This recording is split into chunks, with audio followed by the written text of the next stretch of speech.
प्रिय मित्रगण, आप सबों को प्रभु यीशु मसीह के नाम में प्रेम भरा नमस्कार। मैं आप सबों का सत्यवचन कार्यक्रम में स्वागत करता हूं। मित्रों, सत्यवचन जीवन को अंदरूनी रूप से सुगम और सुंदर बनाने के लिए हम सब के लिए प्रस्तुत किया गया कार्यक्रम है। हम में से हर एक चाहते हैं कि हमारे सामने वाला सत्य बोले। यहाँ तक कि एक अपराधी भी अपने साथी से सत्य सुनना चाहता है। ऐसा क्यों है? क्योंकि आदम के पाप में गिरने के बाद मनुष्य भरोसेमंद नहीं रह गया। हर एक अपने स्वार्थ के लिए योजनाएं बनाता है, अपनी ही सुरक्षा और सुगमता सुनिश्चित करना चाहता है। सत्यवचन इसके ऊपर हमें जीने के लिए प्रोत्साहित करता है ताकि हम सत्य के साथ जिए। हम परमेश्वर के सबसे अद्भुत या उसकी बनाई हुई सबसे अद्भुत रचना है और परमेश्वर चाहते हैं कि हम हमारे बनाने वाले के अनुसार चलें। वह चाहता है कि हम उच्च नैतिक मूल्य को अपने जीवन में बनाए रखें। इससे हम और अधिक जीवन का आनंद ले सकेंगे और सुरक्षित पाए जाएंगे। आज लेवी व्यवस्था की पुस्तक के 19वें अध्याय से ऐसे ही उच्च नैतिक बातों को हम सीखेंगे। यदि उनका अनुपालन करेंगे तो न सिर्फ जीवन के आनंद को हम ले पाएंगे, परंतु आप बहुतों को आनंद दे भी पाएंगे। इससे भला और क्या हो सकता है कि आप दूसरों के श्राप नहीं परंतु आशीष का कारण बने। तो आइए हम इस सत्यवचन कार्यक्रम में परमेश्वर के वचन से सत्य को ढूंढते हुए आगे बढ़ें। आज हम लय व्यवस्था 19 अध्याय पर विचार करेंगे। इस अध्याय का शीर्षक है मानव का परमेश्वर से संबंध, मानव का गरीबों के साथ संबंध, पड़ोसी से और जीवन की विभिन्न परिस्थितियों में संबंध।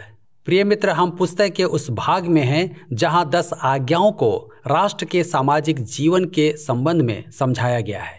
इस विशिष्ट भाग में जो व्यवहारिकता है उससे ज्यादा व्यवहारिकता मुझे और कहीं नजर नहीं आती है।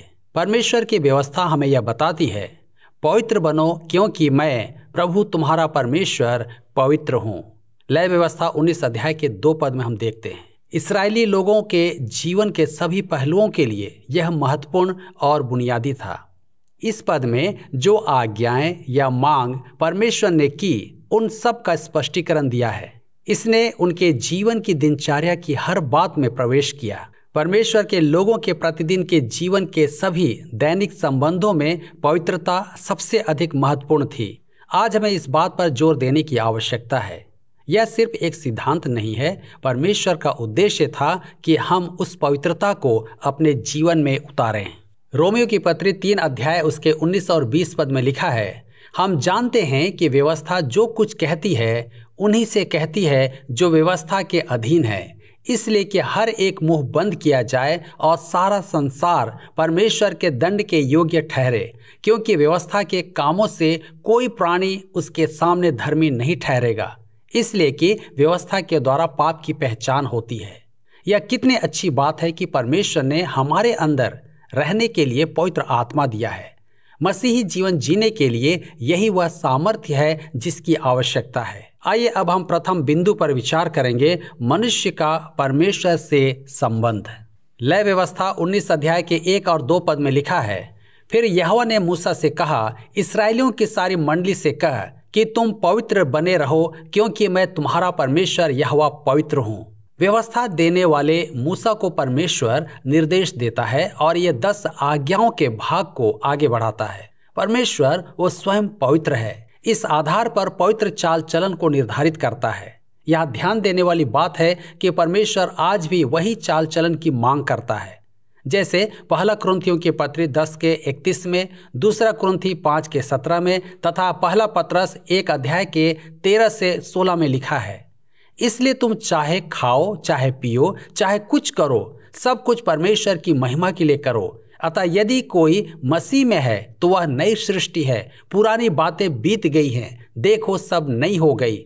इस कारण अपनी अपनी बुद्धि की कमर बांधकर और सचेत रहकर उस अनुग्रह की पूरी आशा रखो जो यीशु मसीह के प्रकट होने के समय तुम्हें मिलने वाला है, और आज्ञाकारी बालकों की नाई अपनी अज्ञानता के समय की पुरानी अभिलाषाओं के सदृश न बनो, पर जैसा तुम्हारा बुलाने वाला पवित्र है, वैसे ही तुम भी अपने सारे चाल चलन में पवित्र बनो, क्योंकि लिखा है कि पवित्र बनो क्योंकि मैं पवित्र हूँ।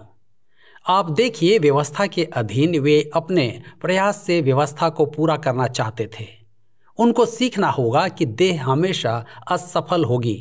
इसके विपरीत हमारे अंदर परमेश्वर का आत्मा है, जैसे कि रोमियो 8:3 और 4, गलातियों 5:22 और 23 में लिखा है, क्योंकि जो काम व्यवस्था शरीर के कारण दुर्बल होकर न कर सकी, उसको परमेश्वर ने किया, अर्थात अपने ही पुत्र को पापमय शरीर की समानता में और पाप के बलिदान होने के लिए भेजकर शरीर में पाप पर दंड की आज्ञा दी, इसलिए कि व्यवस्था की विधि हम में जो शरीर के अनुसार नहीं वरन आत्मा के अनुसार चलते हैं पूरी की जाए। पर आत्मा का फल प्रेम, आनंद, शांति, धीरज, कृपा, भलाई, विश्वास, नम्रता और संयम है। ऐसे ऐसे कामों के विरोध में कोई व्यवस्था नहीं।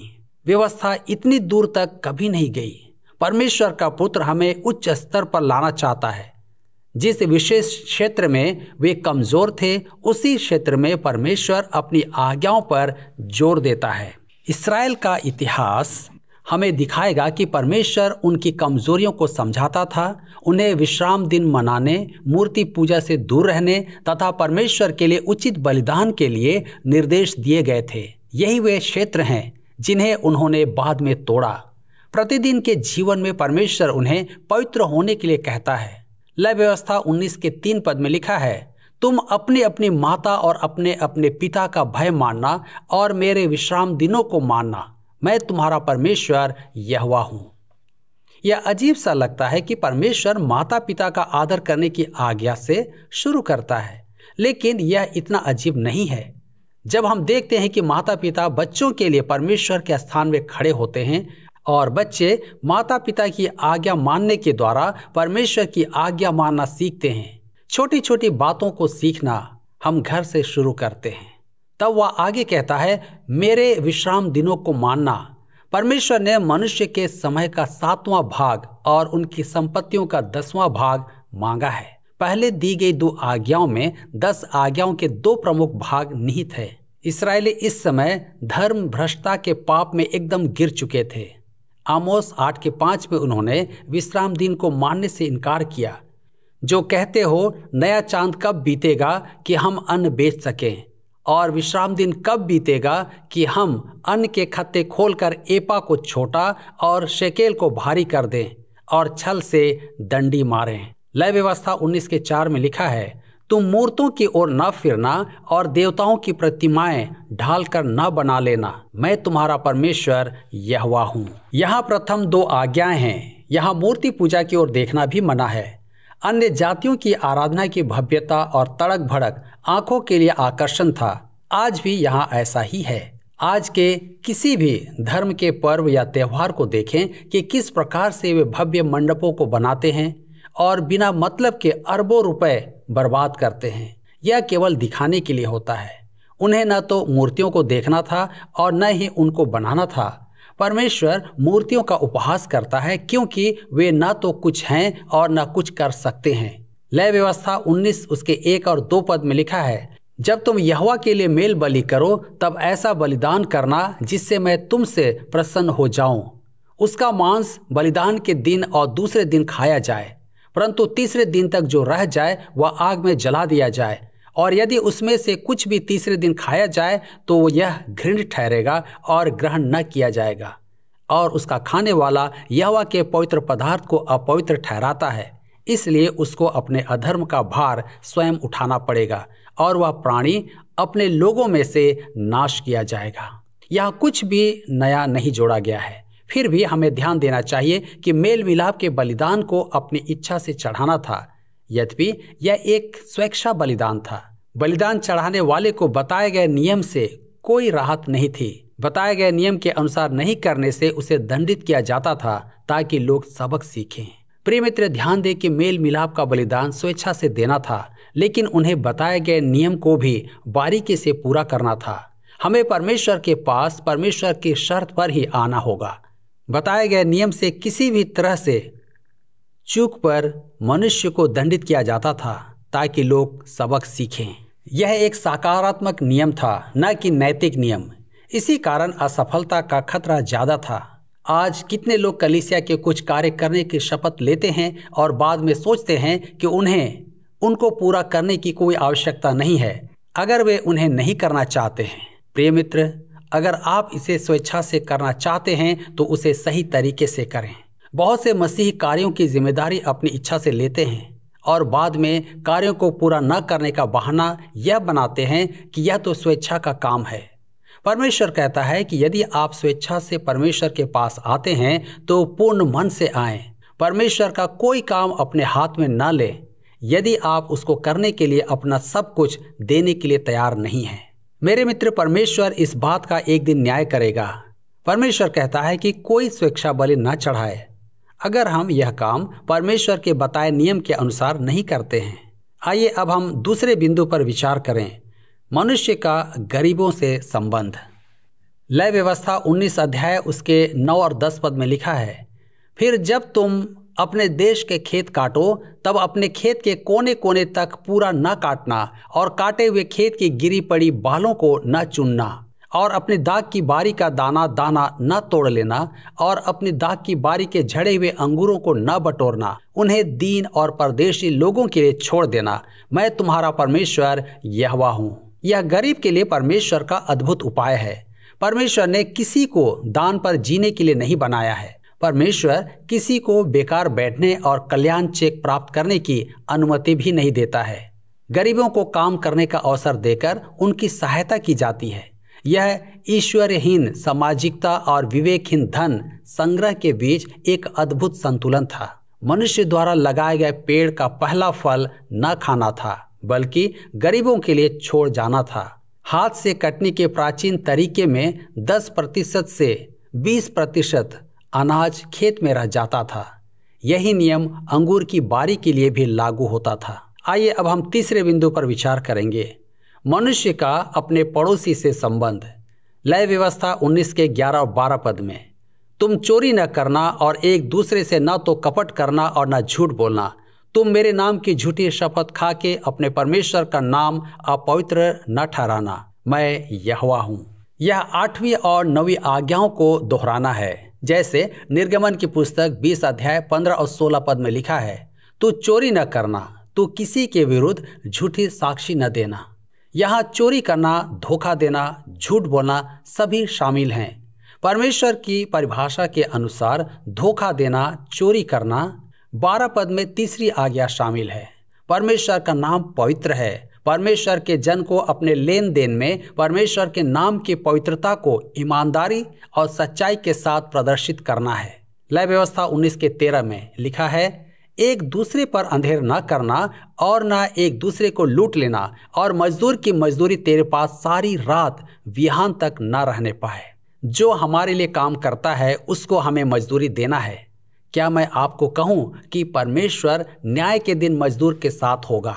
प्रिय मित्र, इस संबंध में याकूब की पत्री 5 अध्याय 1 और 2 पद में लिखा है, हे धनवानों सुन तो लो, तुम अपने आने वाले क्लेशों पर चिल्ला कर रो।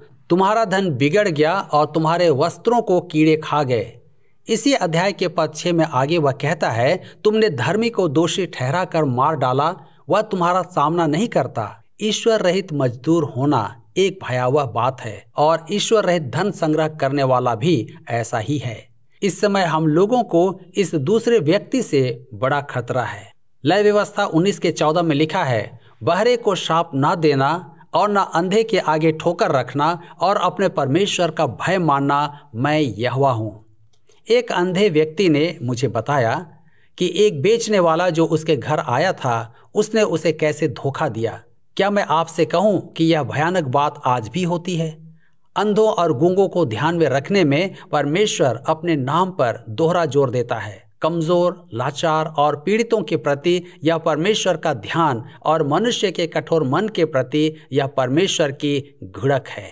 लय व्यवस्था 19 उसके 15 पद में लिखा है, न्याय में कुटिलता न करना और न तो कंगाल का पक्ष करना और न बड़े मनुष्यों का मुंह देखा विचार करना, उस दूसरे का न्याय धर्म से करना। प्रिय मित्र, न्याय आसन पर बैठे न्यायाधीश के लिए यहाँ एक शब्द है और आज के हमारे अध्ययन के लिए इस शब्द की कितनी आवश्यकता है।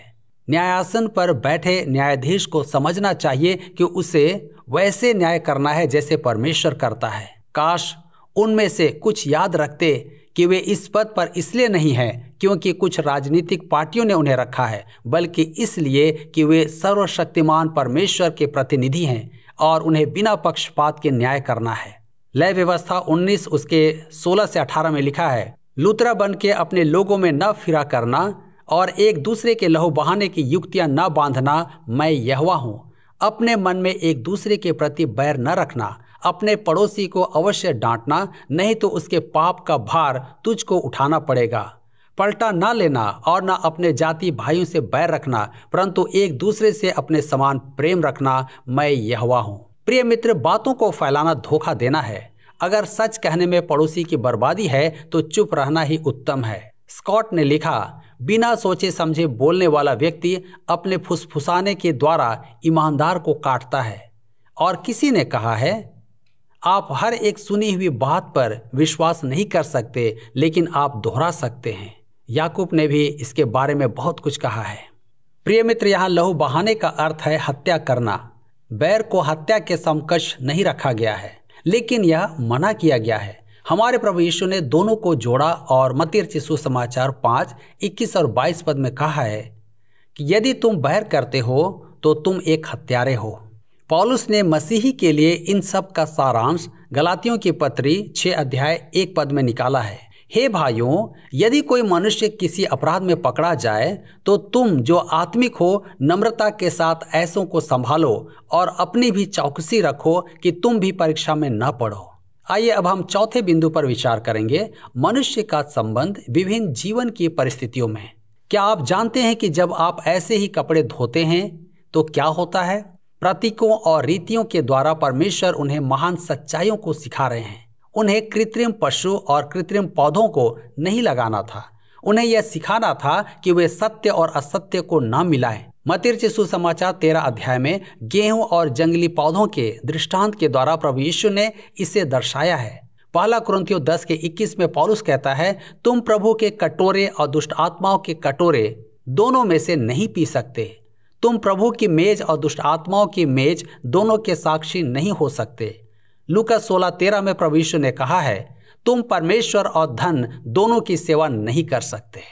लय व्यवस्था 19:20 से 22 पद में, फिर कोई स्त्री दासी हो और उसकी मंगनी किसी पुरुष से हुई हो, परंतु वह न तो दास से और न सेंत में स्वाधीन की गई हो, उससे यदि कोई दुष्कर्म करे तो उन दोनों को दंड तो मिले, पर उस स्त्री के स्वाधीन न होने के कारण वे दोनों मार न डाले जाएं। पर वह पुरुष मिलाप वाले तंबू के द्वार पर यहोवा के पास एक मेढ़ा दोष बलि के लिए ले आए और याजक उसके किए हुए पाप के कारण दोष बलि के मेढ़े के द्वारा उसके लिए यहोवा के सामने प्रायश्चित करे, तब उसका किया हुआ पाप क्षमा किया जाएगा। यह वापस 7वीं आज्ञा में जाता है। यह दासी की रक्षा करता है। यहाँ स्वाभाविक सवाल खड़ा होता है कि क्या परमेश्वर दास प्रथा पर सहमति देता है? जी नहीं। परमेश्वर मत्ती 19:8 में तलाक के मामले के समान मनुष्य के कठोर मन से उत्पन्न पापमय परिस्थितियों को पहचान रहा है। पुरुष की ओर से पाप बलि चढ़ाना उसके पाप को दर्शाता है। यहाँ स्त्री ने पाप बलि नहीं चढ़ाई। लय व्यवस्था 19 उसके 23 से 25 में लिखा है, फिर जब तुम कनान देश में पहुंचकर किसी प्रकार के फल के वृक्ष लगाओ तो उनके फल 3 वर्ष तक तुम्हारे लिए मानो खतना रहित ठहरे, इसलिए उनमें से कुछ ना खाया जाए, और चौथे वर्ष में उनके सब फल यहोवा की स्तुति करने के लिए पवित्र ठहरे। तब 5वें वर्ष में तुम उनके फल खाना, इसलिए कि उनसे तुमको बहुत फल मिले। मैं तुम्हारा परमेश्वर यहोवा हूँ। यह उनको अजीब लग सकता है जो पेड़ पौधे से संबंधित ज्यादा ज्ञान नहीं रखते हैं। फिर भी हमें यहाँ बताया गया है कि फलदायक पेड़ जल्दी बढ़ता और बेहतर फल देता है यदि हम शुरुआती वर्ष में उसकी कलियों को तोड़ते हैं। परमेश्वर इसके बारे में जानता था। इसकी आत्मिक शिक्षा यह है कि प्रथम फल परमेश्वर का है और यह हमें सिखाता है याकूब 1:17 के अनुसार, क्योंकि हर एक अच्छा वरदान और हर एक उत्तम दान ऊपर ही से है और ज्योतियों के पिता की ओर से मिलता है, जिसमें ना तो कोई परिवर्तन हो सकता है और ना अदल बदल के कारण उस पर छाया पड़ती है। लय व्यवस्था 19:26 से 28 में लिखा है, तुम लहू लगा हुआ कुछ मांस ना खाना और ना टोना करना और ना शुभ व अशुभ मुहूर्तों को मानना, अपने सिर में घेरा रखकर ना मुंडाना और ना अपने गाल के बालों को मुंडाना, मुर्दों के कारण अपने शरीर को बिल्कुल न चीरना और न उसमें छाप लगाना, मैं यहोवा हूँ। यहाँ 6 आज्ञाएं हैं जो अन्य जातियों के अंधविश्वास और कुप्रथाओं की निंदा करती हैं। उनको लहू मिलाए हुए मांस को नहीं खाना था, उन्हें बाल नहीं मुंडाना था और न बालों का छोटा गुच्छा सिर पर रखना था। प्रियजन की मृत्यु पर उन्हें अन्य जातियों के समान आचरण नहीं करना था। लय व्यवस्था 19:29 में लिखा है, अपनी बेटियों को वेश्या बनाकर अपवित्र न करना, ऐसा न हो कि देश वेश्यागमन के कारण महापाप से भर जाए। मेरे प्रियो, यह अन्य जातियों की कुप्रथाओं की निंदा करता है जो आज तक कुछ लोगों में वर्तमान है। मैंने पढ़ा है कि देश में कुछ लोग हैं जो अपनी पत्नी को वेश्या बनने से प्राप्त रुपयों से कॉलेज की पढ़ाई करते हैं। यह कितनी भयानक बात है। लय व्यवस्था 19:30 पद में लिखा है, मेरे विश्राम दिन को माना करना और मेरे पवित्र स्थान का भय निरंतर मानना, मैं यहोवा हूँ। विश्राम दिन परमेश्वर और इस्राएली संतान के बीच में एक संबंध का प्रतीक था। यह निर्गमन की पुस्तक 31:13 से 17 में विस्तार से बताया गया है। लय व्यवस्था 19:31 में आगे देखते हैं, ओझाओं और भूत साधने वालों की ओर न फिरना और ऐसों को खोज करके उनके कारण अशुद्ध न हो जाना, मैं तुम्हारा परमेश्वर यहोवा हूँ। यह भूत सिद्धि और शैतानवाद के विरोध कई चेतावनियों में से एक है। दैवी शक्ति और शैतानिक चरित्र के व्यवहार को धर्मशास्त्र में पहचाना गया है और इसे नकारा गया है। लय व्यवस्था 19:32 में हम पढ़ते हैं, पक्के बाल वाले के सामने उठ खड़े होना और बूढ़े का आदर मान करना और अपने परमेश्वर का भय निरंतर मानना, मैं यहोवा हूँ। बुजुर्गों का आदर देना है। इसे धर्मशास्त्र पवित्र वचन में भी बार बार दोहराया गया है। लय व्यवस्था 19:33 से 34 में पढ़ते हैं, और यदि कोई परदेशी तुम्हारे देश में तुम्हारे संग रहे तो उसको दुख न देना। जो परदेशी तुम्हारे संग रहे वह तुम्हारे लिए देशी के समान हो और उससे अपने ही समान प्रेम रखना, क्योंकि तुम भी मिस्र देश में परदेशी थे। मैं तुम्हारा परमेश्वर यहोवा हूँ। उनके बीच में रहने वाले परदेशी के साथ दया भाव से व्यवहार करना था और उससे प्रेम करना था। यह उनको याद दिलाता है कि वे भी एक दिन मिस्र देश में परदेशी थे। परदेशी उनके लिए एक पड़ोसी था। लय व्यवस्था 19:35 और 36 में लिखा है, तुम न्याय में और परिमाण में और तौल में और नाप में कुटिलता न करना। सच्चा तराजू, धर्म के बटखरे, सच्चा एपा और धर्म का हीन तुम्हारे पास रहे। मैं तुम्हारा परमेश्वर यहोवा हूँ, जो तुमको मिस्र देश से निकाल ले आया। व्यापारिक लेन देन ईमानदारी के साथ होना था। नपुए और बटखरे सब सही होने थे। परमेश्वर की संतानों को दूसरों से भिन्न होना था, यहाँ तक कि उनके व्यापारिक लेन देन में भी, क्योंकि वे परमेश्वर के प्रतिनिधि हैं। लय व्यवस्था 19:37 में लिखा है, इसलिए तुम मेरी सब विधियों और सब नियमों को मानते हुए निरंतर पालन करो, मैं यहोवा हूँ। मेरे प्रियो, परमेश्वर ही प्रभु है। उसकी आज्ञाओं को मानने का यही कारण पर्याप्त है। क्या आपको यह कार्यक्रम पसंद आया? अभी हमें एक मिस कॉल करें और आप अगले विजेता हो सकते हैं।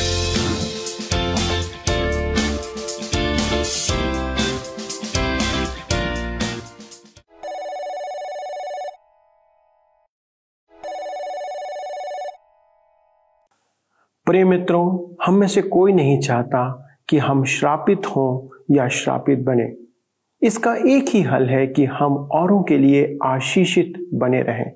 आज के अध्ययन के अनुरूप यदि हम व्यवहार करें तो हमारे पास जो कुछ है उससे कितनों का हम फायदा या उनकी सेवा हम कर सकते हैं।